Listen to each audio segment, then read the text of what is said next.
कि हम देख लेते हैं जो गेट 2019 में पूछा गया। हालांकि सवाल बहुत ज़्यादा लल्लू और बहुत ज़्यादा इजी था, जिसको देख के ही सवाल किया जा सकता है, लेकिन हम इसमें कुछ बातें देखेंगे। Which of the following denotes a regular 4 spot pattern, regular 4 spot flood pattern. ठीक है, तो बात कर लेते हैं रेगुलर का मतलब क्या हो रहा है, एक ज्योमेट्री की बात कर रहा है। इसमें नॉर्मल भी, मैंने जैसे कहा कि रेगुलर को ही नॉर्मल बोल देते हैं, नॉर्मल को ही रेगुलर बोल देते हैं, और इन्वर्टेड को हम इन्वर्टेड रहने देंगे। इन्वर्टेड का मतलब इर्रेगुलर नहीं है। तो 4 स्पॉट पैटर्न की बात कर रहा है। तो 4 स्पॉट पैटर्न में अगर हो गया तो मैं जानता हूँ 4 वेल्स इन्वॉल्व होंगे। ठीक है, और क्योंकि ये रेगुलर या नॉर्मल पैटर्न है तो मैं जान गया एक प्रोड्यूसर होगा सेंटर पे और 3 इंजेक्टर होंगे कॉर्नर पे। यही बात है। ठीक है, तो अगर मैं इन ज्योमेट्री पे देखता हूं तो यहां मैं देखता हूं कि ये कुछ क्या है, इंजेक्टर वेल्स है, जो कि क्या है, कॉर्नर पे हैं, और एक प्रोड्यूसर वेल है। इन्होंने लिख दिया O represent production well and triangle delta represent injection well. तो यहां पे क्या हो गया, मेरे पास 3 इंजेक्शन वेल है कॉर्नर पे और एक प्रोड्यूसर वेल है सेंटर पे। तो ये क्या हो गया, एक नॉर्मल 4 स्पॉट पैटर्न बन गया मेरे पास। तो ये मेरा क्या हो गया, आंसर हो गया, क्योंकि यही पूछ रहा है। ठीक है, तो आंसर मेरा ए आ गया। अब हम इनको बी सी डी को भी देख लेते हैं कि ये कौन से पैटर्न्स हैं, और आप ये मेरे साथ करते जाओगे। तो इस केस में मैं वापस से देखता हूँ मेरे पास क्या है। अगर मैं एक पैटर्न सेलेक्ट करता हूँ, मान लो मैंने ये पैटर्न सेलेक्ट किया, यही इन्होंने बना के दिया है।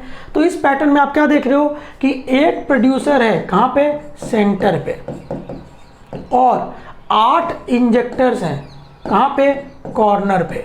तो पहले ये क्या हो गया, 9 स्पॉट हो गया। अब नॉर्मल है कि रेगुलर है, 9 स्पॉट हो गया।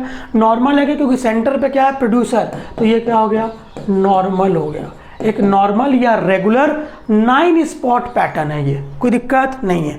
अगर इसमें अब मान लो मैंने ये एक सिलेक्शन लिया था जैसे इन्होंने बना रखा है, ठीक है, तो मैं क्या देखता हूं, इसमें 4 इंजेक्टर हैं कॉर्नर पे और एक प्रोड्यूसर है कहां पे, सेंटर पे।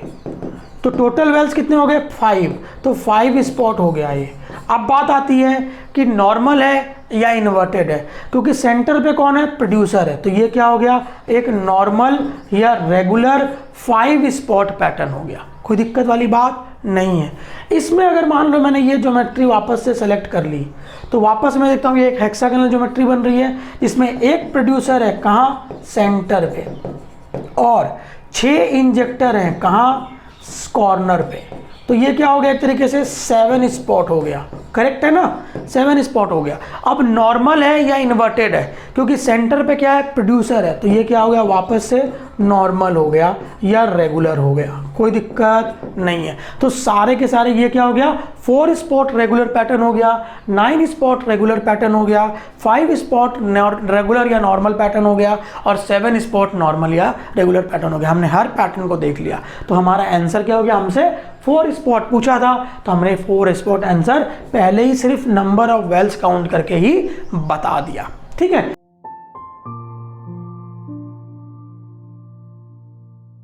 बहुत ही सिंपल सा क्वेश्चन है जो गेट 2019 में ही पूछा गया था। समझने की कोशिश करना। ठीक है, यहां पे क्या है कि fractional flow curve versus water saturation, मतलब फ्रैक्शनल फ्लो और वाटर सैचुरेशन की कर्व आपको बना के दी गई हैं, और 3 डिफरेंट कर्व बनाई गई हैं P, Q एंड R के लिए। कोई दिक्कत वाली बात नहीं है। और इसमें क्या है, नेग्लेक्ट कर दिया है कैपिलरी फोर्सेस को, और ग्रेविटी फोर्सेस की काम है, इसीलिए क्या है, सिर्फ और सिर्फ कैपिलरी फोर्सेस को नेग्लेक्ट किया है। ठीक है, अब if a given core sample have 3 different inclination, मतलब मान लो आपके पास क्या है, एक गिवन कोर सैंपल आया और वो क्या है, 3 अलग अलग इंक्लिनेशन से पाया गया है। मान लो एक ये आपका बेस केस पे, मान लो ये आपका डेटम है, ठीक है, एक वेल यहाँ है, एक वेल यहाँ है। तो मैं बोलता हूँ कि मान लो ये 1 है, ये 2 है, ये 3 है। तो 1 कहाँ है, अप डिप डायरेक्शन में वेल है, और 3 कहाँ है, डाउन डिप डायरेक्शन में वेल है। समझने की कोशिश करना। अब यहाँ पे 3 डिफरेंट कोर सैंपल्स मेरे पास आए। Which of the following is correct representation of fractional flow curve. ठीक है, फ्रैक्शनल फ्लो कर्व की बात हो रही है। ठीक है, अब फ्रैक्शनल फ्लो में क्या होगा, वाटर का फ्लो मुझे देखना है। ठीक है, अब देखो इस कर्व्स में अगर आप देखोगे, ठीक है, कर्व में अगर आप देखोगे, मान लो मैंने एक गिवन सैचुरेशन पे मैं बात करता हूं, तो मैं क्या देखता हूं कि ये वाला एट, मान लो ये सैचुरेशन x है, तो ये क्या है, कब सबसे कम पानी प्रोड्यूस कर रहा है। वहीं पे ये जो कर्व है, ये जो कर्व है, ये p कर्व, ये सबसे ज्यादा पानी प्रोड्यूस कर रहा है। मतलब क्या हो गया कि at same saturation fractional flow of p is much much more than fractional flow of water at a given saturation. मतलब क्या है कि पानी p वाला जो है वो ज्यादा पानी दे रहा है और q वाला क्या कर रहा है, कम पानी दे रहा है। कोई दिक्कत वाली बात नहीं है। मेरे पास क्या है, p वाला ज्यादा पानी दे रहा है और q वाला क्या कर रहा है, कम पानी दे रहा है। तो समझने की कोशिश करना, अगर मान लो इन्होंने यहाँ पे 3 वेल ड्रिल किए हैं, या 3 वेल, जैसे इन्होंने कहा कि कोर सैंपल मेरे पास क्या है, 3 अलग अलग डिफरेंट इंक्लिनेशन से आए। मतलब एक कोर सैंपल इन्होंने डाउन डीप से लिया, एक कोर सैंपल इन्होंने बीच से लिया और एक कोर सैंपल इन्होंने अप डीप से लिया है। कोई दिक्कत वाली बात नहीं है। तो अब मान लो अगर मैं बात करता हूं कि इन तीनों में से कौन सा वेल सबसे ज्यादा रिकवरी देगा, तो मान लो अगर आपने वाटर इंजेक्शन यहां से शुरू किया, ठीक है, तो ये वाला वेल में सबसे पहले पानी आ जाएगा। मतलब ये वाला वेल सबसे 3 वाला वेल जो होगा सबसे ज्यादा क्या करेगा, पानी प्रोड्यूस करेगा। फिर 1 वाला वेल सबसे ज्यादा पानी प्रोड्यूस करेगा, फिर 2 वाला वेल सबसे ज्यादा पानी प्रोड्यूस करेगा। मतलब सबसे अच्छी रिकवरी किसकी होगी, जो वेल अप डिप डायरेक्शन में है। कोई दिक्कत वाली बात नहीं है। तो अप डिप वाला वेल क्या करेगा, अच्छी रिकवरी देगा। तो यहां पे अच्छी रिकवरी कौन दे रहा है, आर वाला। तो आर वाला वेल अगर अच्छी रिकवरी दे रहा है तो आर वाला वेल कहां होगा, ऊपर की तरफ होगा। तो आर वाला वेल क्या हो गया, अप डिप में हो गया। तो मैंने क्या बोला, आर वाला क्या है, अप डिप है। और पी वाला सबसे खराब रिकवरी दे रहा है, तो पी वाला कहां है, डाउन डिप में है। कोई दिक्कत वाली बात नहीं है। पी वाला कहां है, डाउन डीप में है वो वेल। ठीक है, तो ये सबसे खराब वेल दे रहा है। तो ये हो गया डाउन डीप, पी वाला डाउन डीप, और आर वाला कहाँ हो गया, अप डीप। तो ऑब्वियसली क्यू वाला कहाँ हो जाएगा, सेंटर, नो डिप में। तो आंसर क्या हो गया, आंसर ए हो गया, आंसर ए हो गया। कोई दिक्कत वाली बात नहीं है। तो इस तरीके से फ्रैक्शनल फ्लो की रेट से कि सेम सैचुरेशन पे कौन ज़्यादा पानी और कौन कम पानी दे रहा है, उसके बेसिस में हम डाउन डीप या विस्कोसिटी पे भी कमेंट कर सकते हैं। अगर इसी क्वेश्चन में मैं पूछूं कि पी वाला ज़्यादा विस्कस है या आर वाला ज़्यादा विस्कस है, तो आप बोलोगे विस्कोसिटी पी की क्या है, ज़्यादा है विस्कोसिटी ऑफ आर से। क्यों, क्योंकि यहाँ पे डिस्प्लेसमेंट अच्छा नहीं होगा और ज़्यादा विस्कस वाला ऑयल ज़्यादा पानी प्रोड्यूस करके देगा। तो विस्कोसिटी ऑफ पी क्या हो गई, ज़्यादा हो गई विस्कोसिटी ऑफ किससे, आर से। अगर मैं वेटेबिलिटी की बात कर दूं तो मैं बोलूँगा पी वाला जो है वो ऑयल वेट है, जो सॉरी पी वाला क्या है, ऑयल वेट है, और आर वाला क्या है, वाटर वेट है। यस और नो, है ना। इस तरीके से हम अलग अलग क्वेश्चंस इस कर्व पे बना सकते हैं और सॉल्व कर सकते हैं। ठीक है,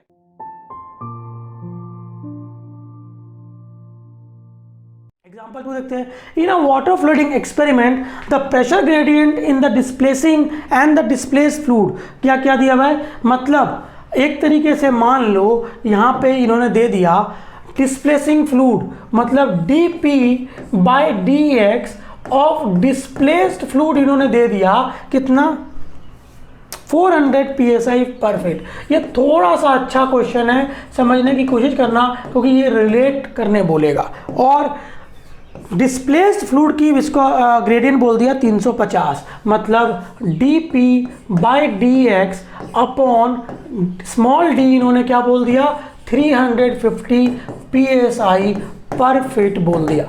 अब क्या बोल रहे हैं आगे, assume that displacement front is stable and absence of capillary and gravity forces, ठीक है। Consider only water flows in upstream and only oil flows downstream the displacement process, then the mobility ratio of the immiscible displacement process is, mobility ratio पूछ रहा है, तो mobility ratio of oil and water क्या हो जाएगा, effective permeability of water by viscosity of water into viscosity of oil bye effective permeability of oil. लेकिन ये तो मुझे दिया नहीं है, ठीक है। मुझे क्या दे दिया इंस्टेड, मुझे दे दिया है ग्रेडियंट दे दिया है basically of water and basically of oil, क्योंकि ऑयल क्या है, डिस्प्लेसिंग फ्लूइड है और वाटर क्या है, डिस्प्लेस्ड फ्लूइड है, ठीक है। सॉरी, वाटर क्या है, डिस्प्लेसिंग फ्लूइड है और ऑयल क्या है, डिस्प्लेस्ड फ्लूइड है। कोई दिक्कत वाली बात नहीं है। तो मैंने अभी एक फॉर्मूला पढ़ा था क्या, कि म्यू वॉज इक्वल टू के upon mu D P by d x, correct. हाँ, तो मैं dp बाई डी एक्स को बोल सकता हूँ बेसिकली एक तरीके से ये इन्वर्सली प्रोपोर्शनल हो गया k बाय म्यू के, ठीक है। तो मैं k बाय म्यू के जगह पे यहाँ पे क्या ले सकता हूँ, मैं ले सकता हूँ dx by d p water into d p by d x oil. कोई दिक्कत वाली बात नहीं है, बात समझ आ गई, कोई दिक्कत वाली बात नहीं है, क्योंकि के मोबिलिटी क्या हो गया एक तरीके से, अगर आप यहाँ पे देखोगे, देखो इस पर्टिकुलर इक्वेशन पे जब हम देख रहे हैं तो मैं बोल सकता हूँ ना, मोबिलिटी और dp बाई डी एक्स आपस में ये अगर ज़्यादा है तो इसको कम होना होगा अगर सेम विस्कोसिटी रखनी है, और अगर ये कम है तो इसको ज़्यादा होना होगा अगर सेम विस्कोसिटी रखनी है। तो मैंने क्या किया, अब इसी के रेशियो से इसको डिवाइड कर दिया, ठीक है। मैंने बोल दिया ये वाला, तो मेरा मोबिलिटी रेशियो यहाँ क्या आ जाएगा, dp बाई डी डब्ल्यू, ये क्या हो गया 1/400 into dp by d x is equal to 350, psi क्या हो गया, कट गया, तो मेरे पास मोबिलिटी रेशियो कितना आ गया 350 डिवाइडेड बाय 400, तो ये क्या हो गया 0.875 आ गया, ठीक है। अब mobility ratio is a dimensionless या यूनिटलेस क्वांटिटी है, ये क्या है, यूनिटलेस है, ये सिर्फ एक रेशियो है, तो ये क्या हो गया 0.875, जो कि क्या है आंसर के रेंज में आ रहा है। क्वेश्चन नंबर 2 हमारा क्या हो गया, सॉल्व हो गया।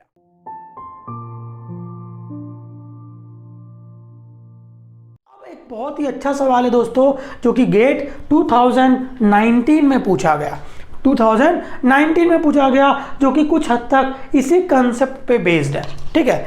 बस थोड़ी सी मैथमेटिक्स इन्वॉल्व है। देखो इसमें क्या बोला है कि आपके पास एक कोर फ्लड है, उसमें इमिसिबल फ्लूइड है, इमिसिबल फ्लूइड होगा तभी फ्रैक्शनल फ्लो आ रहा है, और इनकम्प्रेसिबल फ्लूइड है, और फ्लूइड की compressibility viscosity of oil and viscosity of water दोनों ही क्या है 1 cp है, मतलब दोनों की विस्कोसिटी क्या है, सेम है, और एक्सियल फ्लो हो रहा है मतलब लीनियर फ्लो हो रहा है, पिस्टन लाइक डिस्प्लेसमेंट हो रहा है। The relative permeability of water is, अब रिलेटिव परमिबिलिटी ऑफ वाटर क्या दिया हुआ है, के आर डब्ल्यू जो दिया हुआ है, क्या दिया हुआ है, के R W is S W का स्क्वायर, क्योंकि फंक्शन है सब सैचुरेशन का, तो सैचुरेशन का स्क्वायर का रिलेशनशिप दे दिया, एक रिलेशनशिप में दे दिया। वहीं पे रिलेटिव परमिबिलिटी ऑफ ऑयल को क्या बोल दिया, 1 माइनस एस डब्ल्यू का सैचुरेशन, मतलब के आर ओ क्या दे दिया, 1 माइनस एस डब्ल्यू का होल स्क्वायर है ना, होल स्क्वायर है, होल स्क्वायर का फंक्शन दे दिया, मतलब अभी क्या है, relative permeability as a function of water saturation दे दिया, होता ही है तो इसको एक फंक्शन के रूप में भी दे दिया। अब बोला कि ग्रेविटी और कैपिलरी प्रेशर को आप नेग्लेक्ट कर सकते हो, तो मतलब सिर्फ और सिर्फ विस्कस फोर्सेस को कंसीडर करना है। From the fractional flow of, मान लो वाटर सैचुरेशन रिलेशनशिप, आपको क्या निकालना है, फ्रंट का रिलेशनशिप निकालना है कि फ्रैक्शनल फ्लो किस तरीके से होगा। तो मुझे पता है क्या कि फ्रैक्शनल फ्लो ऑफ वाटर क्या हो गया, 1/1 plus K R O mu W upon K R W mu O, यही होता है, ठीक है। अब viscosity of oil and water क्या है, 1 ही दी हुई है, तो मैं एक इक्वेशन निकल गई, के एफ डब्ल्यू इज इक्वल टू 1/1 प्लस, ठीक है, मैंने क्या बोला, के आर ओ की जगह मैं क्या लिख देता हूं, 1 माइनस एस डब्ल्यू का होल स्क्वायर अपॉन SW का स्क्वायर, कोई दिक्कत वाली बात नहीं है। और म्यू म्यू क्या हो गया, 1 1 है, वैल्यू घट गया। तो अभी ये रिलेशनशिप आ रहा है, लेकिन इस रिलेशनशिप को मैं सॉल्व कैसे करता हूँ, ठीक है। इसको सॉल्व करने के लिए समझना मुझे क्या करना पड़ेगा, मुझे फ्रैक्शनल फ्लो की कंसेप्ट यूज करनी पड़ेगी। मतलब जो ये कर्व हमने बनाई थी ना, इस कर्व को अभी हम यूज करेंगे, ठीक है। समझने की कोशिश करना, ठीक है। मान लो अब मैं क्या बोल रहा हूं, देखना ध्यान से समझना, बहुत ही अच्छा क्वेश्चन था, ठीक है। इस जगह पे मैं बोल देता हूं कि लेट अस अज्यूम कि एफ डब्ल्यू इज इक्वल टू वाई, क्योंकि मुझे कर्व वाली इक्वेशन चाहिए।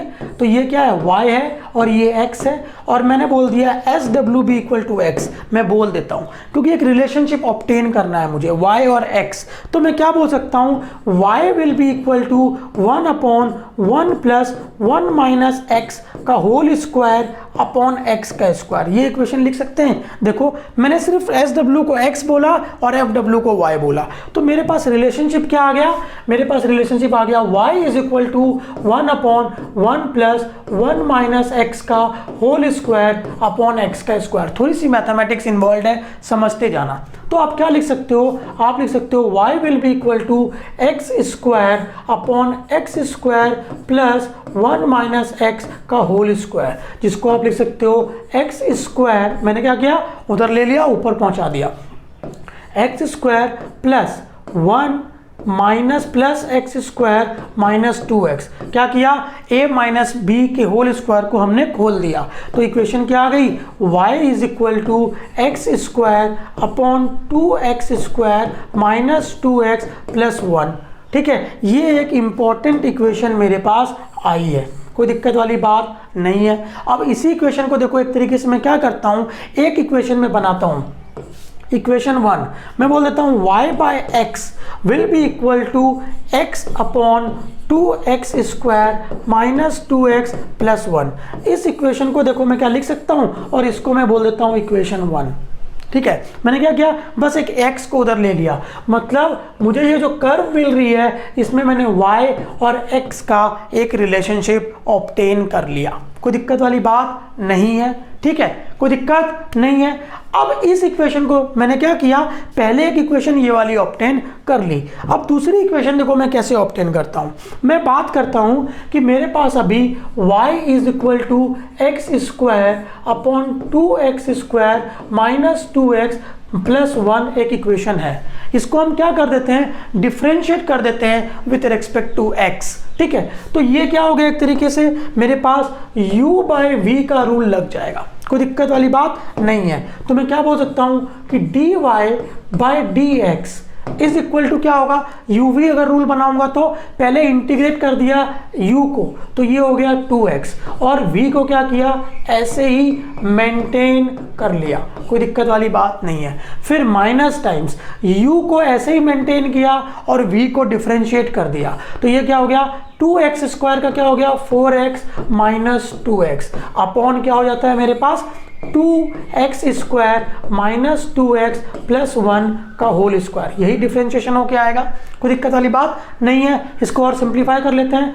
तो 2 2 जा क्या हो गया 4 हो गया, 4x क्यूब माइनस 2 2 जा 4x स्क्वायर प्लस 2x, ये क्या हो गया minus times 4x cube minus minus plus 2x square upon क्या हो गया 2x का स्क्वायर माइनस 2x प्लस 1 का होल स्क्वायर। कोई दिक्कत वाली बात नहीं है।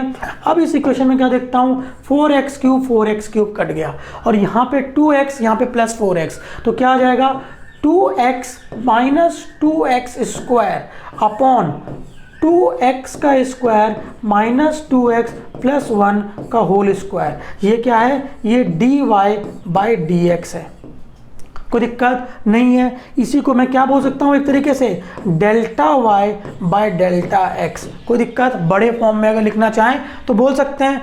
इसी तरीके से हम क्या बोल सकते हैं, समझने की कोशिश करना। अब देखो मैंने delta y by delta x लिख दिया, तो मेरे पास अभी दो इक्वेशन आई है। एक क्या आई है, मान लो आपके पास एक तरीके से delta y by delta x आया है, जो कि क्या है 2x minus 2x square upon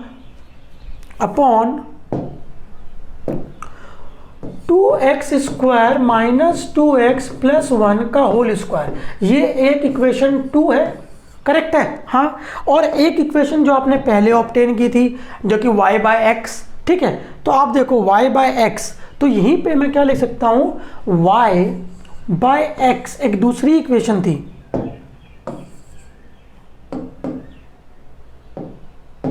ठीक है। एक इक्वेशन मेरे पास अब क्या हो रही है, एक y बाय एक्स की इक्वेशन थी जो कि क्या थी, जो कि थी x bye 2x² minus 2x plus 1, ये इक्वेशन थी। अब देखो एक बात समझने की कोशिश करना, ठीक है। मेरे पास क्या है, ये फ्रैक्शनल फ्लो कर्व है, ये FW है, ये SW है, और ये मेरी कर्व है, ये मेरी कर्व है। अगर मैंने बोला कि ये कर्व जो मैंने स्टार्ट की है, ये जो कर्व मैंने स्टार्ट की है, ये कर्व वाटर सैचुरेशन 0 और FW 0 पे शुरू हुई है, कोई दिक्कत वाली बात नहीं है। वाटर सैचुरेशन 0 और FW 0 पे शुरू हुई है, ठीक है। तो इस कर्व की अगर मैं अब इक्वेशन एक बनाता हूं, जो कि इसको टेंजेंट की तरह आगे हम इसका कंसेप्ट पढ़ेंगे, ठीक है। तो एक कर्व बनाता हूं, तो ये स्लोप अगर मैं देखूं तो इस जगह पे मैं लिख सकता हूं कि कोई भी पॉइंट, मान लो ये पॉइंट आपने सेलेक्ट किया -0/0, और यहां पे भी क्या है, ये पॉइंट -0/0, तो कहीं ना कहीं ये चीज और ये चीज क्या है, दोनों ही स्लोप है, दोनों ही क्या है, स्लोप है, ठीक है। दोनों ही चीजें क्या है, एक तरीके से स्लोप है। अब स्लोप मुझे पता है क्या होगा, एक गिवन कर्व का स्लोप क्या है, सेम होगा eight a given saturation, eight a given saturation, किसी भी एक डिफाइंड सैचुरेशन पे आपका स्लोप क्या होगा, 0, मतलब सेम होगा। तो इस हिसाब से मैं क्या बोल सकता हूं, मैं इक्वेट कर सकता हूं, मैं बोल सकता हूं 2x minus 2x² upon 2x² minus 2x plus 1 का whole square will be equal to x by 2x का स्क्वायर माइनस 2x प्लस 1 के बराबर ये हो जाएगा, क्योंकि दोनों ही क्या है, स्लोप है, ठीक है। अब इस इक्वेशन में मैं क्या देखता हूं, आप ये स्क्वायर और ये पूरा टर्म काट सकते हो, ठीक है, और यहां से x काट सकते हो, यहां से x। तो मैंने मान लो इसमें से x कॉमन निकाल लिया, तो मैंने बोला 2 minus 2x upon 2x² minus 2x plus 1 is equal to x ही बचा। अब ये x और ये x भी कट गया, तो आपके पास क्या बच गया, एक तरीके से 2 minus 2x will be equal to 2x² minus 2x plus 1, यही चीज बची हुई है। हाँ, अब मैंने क्या किया, 2x को काट दिया, तो एक तरीके से मेरे पास क्या बच गया, 2x² इज इक्वल टू 1 बच गया, तो x इज इक्वल टू 0.5 बच गया। तो x क्या बच गया, अंडर रूट ऑफ 0.5, तो अंडर रूट ऑफ 0.5 क्या हो गया, 0.707। तो ये क्या हो गया, एक तरीके से ये वो वाटर सैचुरेशन है जहां पे मेरी स्लोप क्या हो रही है, दोनों ही कर्व के लिए बराबर हो रही है, ठीक है। तो the fractional flow and water saturation relationship eight water saturation जो फ्रंट का आ रहा है वो कितने % पे आ रहा है, 0.707, दैट इज 70.7% पे। तो आंसर क्या हो गया मेरा, एग्जैक्टली आंसर आ गया। तो इस तरीके से मैंने क्या किया, स्लोप को इक्वेट करके हम क्या कर रहे हैं, इस पर्टिकुलर सवाल को सॉल्व कर रहे हैं। हालांकि ये क्या है, बहुत हद तक mathematical kind of a question था, कोई दिक्कत वाली बात नहीं है।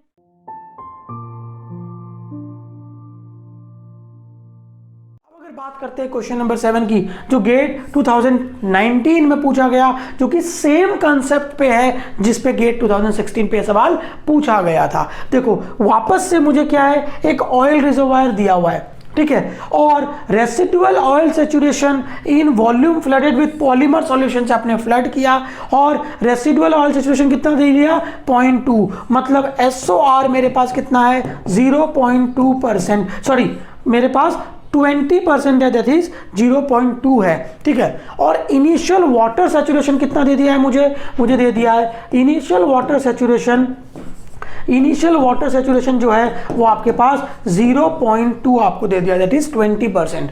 और वॉल्यूमेट्रिक एफिशिएंसी वापस आपको बता दिया, वो कितना दिया हुआ है, वो दिया हुआ है आपके पास 50%। ठीक है, तो आपको बताना है मैक्सिमम पॉसिबल रिकवरी कितनी होगी रिजर्वायर में। वापस से यहाँ पे दो अजम्पशन क्या हो जाएंगे कि गैस का सैचुरेशन क्या है, 0 है, और बीओ फॉर्मेशन वॉल्यूम फैक्टर क्या है, कांस्टेंट है। इन दोनों अजम्पशन को लेके ही हम इस क्वेश्चन को आगे सॉल्व कर सकते हैं, जैसे कि ऊपर वाले केस में हुआ था। तो सबसे पहले हम क्या करेंगे, ईडी की वैल्यू निकालेंगे, जो वापस से क्या हो गई, SOI upon SOR upon SOI हो गई। तो SOI मुझे कितना दिया हुआ है, अगर इनिशियल ऑयल सैचुरेशन 0.2 है और मैंने इनिशियल गैस सैचुरेशन को 0 मान लिया, तो SOI कितना हो जाएगा, 0.8 हो गया। तो मैंने बोला 0.8 माइनस 0.2 अपॉन 0.8, तो ये मेरे पास कितना आ गया, मेरे पास 0.6 अपॉन 0.8 आ गया, 0.6.8, तो ये आ गया 75% क्या हो गया, ईडी की वैल्यू आ गई।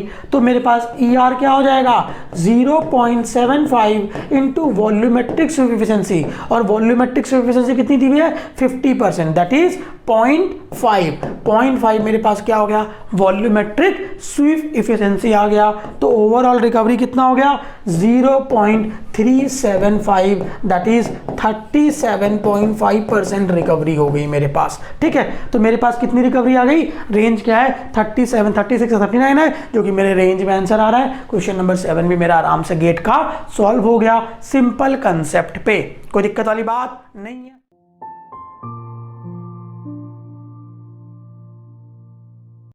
सवाल है जिसको हम डिस्कस कर लेते हैं, जो कि क्वेश्चन क्या है, एक मैच द फॉलोइंग आया था गेट 2019 में। ठीक है, इस पे हम देखते हैं कि किस तरीके से हम बात करेंगे अपने अलग अलग जो EOR मेथड्स हैं उनके बेसिस पे। कहीं ना कहीं आप मान लो इन मेथड्स के बारे में अभी आपको नॉलेज नहीं है, लेकिन हमने इसकी बेसिक मैकेनिज्म्स को आपके फर्स्ट टॉपिक में डिस्कस किया था। बाकी जब हम EOR कंप्लीटली पढ़ लेंगे तब इस क्वेश्चन में आपको कोई दम लगेगा ही नहीं। ठीक है, बात करते हैं, देखो मैच द फॉलोइंग है, increase sweep efficiency at macroscopic level and by increasing water viscosity. अगर मान लो आपको एक प्रोसेस ऐसा सेलेक्ट करना है जो कि क्या कर रहा है, आपकी स्वीप इफिशिएंसी बढ़ा रहा है by increasing viscosity of water. तो विस्कोसिटी ऑफ वाटर कैसे इंक्रीज की जा सकती है, बाय एडिंग पॉलीमर, और पॉलीमर क्या करेगा, आपकी स्वीप इफिशिएंसी बढ़ाएगा। तो पहले पी का आंसर मेरा क्या हो गया कि विस्कोसिटी ऑफ वाटर कौन बढ़ाएगा, पॉलीमर इंजेक्शन से बढ़ेगा। तो पी का आंसर मेरा क्या हो गया, 4 हो गया। अब बात क्या आ रही है, increase sweep efficiency at macroscopic मतलब volumetric level by decreasing oil viscosity. अब ऑयल की विस्कोसिटी कम कैसे होगी, ऑयल की विस्कोसिटी दोस्तों कम होगी जब आप ऑयल को हीट करोगे। हीट करके आप ऑयल की विस्कोसिटी कम कर सकते हो। तो कैसे कम करोगे, बाय हीटिंग। तो इन सिटू कंबशन में आप क्या करते हो, ऑयल को हीट करते हो। तो क्यू का आंसर क्या हो गया, in situ combustion, that is option 2। ठीक है, अब इंक्रीज इन डिस्प्लेसमेंट इफिशिएंसी, मतलब डिस्प्लेसमेंट इफिशिएंसी की बात कर रहे हैं at pore scale by miscible displacing fluid, मतलब आप ऐसे फ्लूइड इंजेक्ट कर रहे हो जो रिजर्वायर में मिसिबल हो रहे हैं विद द रिजर्वायर। आप ऐसे फ्लूइड इंजेक्ट कर रहे हो जो रिजर्वायर ऑयल के साथ मिसिबिलिटी डेवलप कर रहे हैं। तो वो फ्लूइड मेरे क्या हो गए, LPG गैस इंजेक्शन। हम जानते हैं LPG गैस मेरे पास क्या है, फर्स्ट कॉन्टैक्ट मिसिबल फ्लूइड है। तो कहीं ना कहीं आप इसका कंसेप्ट समझोगे जब हम मिसिबल गैस इंजेक्शन भी डिस्कस करेंगे। तो R से मेरा क्या आ गया, 1 हो गया। अब बचता क्या है, S में क्या हो गया, increase in displacement efficiency at pore scale by reducing interfacial tension. तो इंटरफेशियल टेंशन कम करने का मेन ऑब्जेक्टिव किसका है, केमिकल फ्लडिंग का हमने देखा था। केमिकल फ्लडिंग में मेन मैकेनिज्म क्या है, इंटरफेशियल टेंशन को रिड्यूस करना।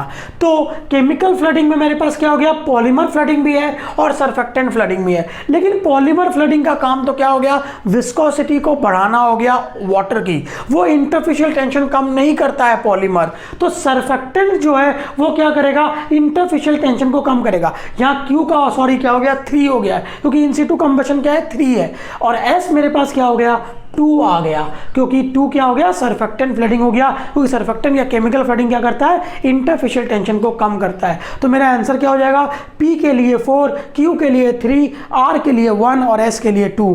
तो P के लिए 4, मेरे पास 2 ऑप्शन है, P के लिए 4, Q के लिए 3, Q के लिए 3 क्या हो गया, एक ऑप्शन आ गया, C आंसर हो गया। R के लिए 1 और S के लिए 2, तो आंसर मेरा क्या हो गया, C आंसर आ गया, मेरा क्वेश्चन सॉल्व हो गया। तो कहीं ना कहीं हर जगह पे देखो, हर जो आप EOR या IOR मेथड यूज कर रहे हो, कहीं ना कहीं हर मेथड इंक्रीज कर रहा है डिस्प्लेसमेंट और स्वीप एफिशिएंसी को।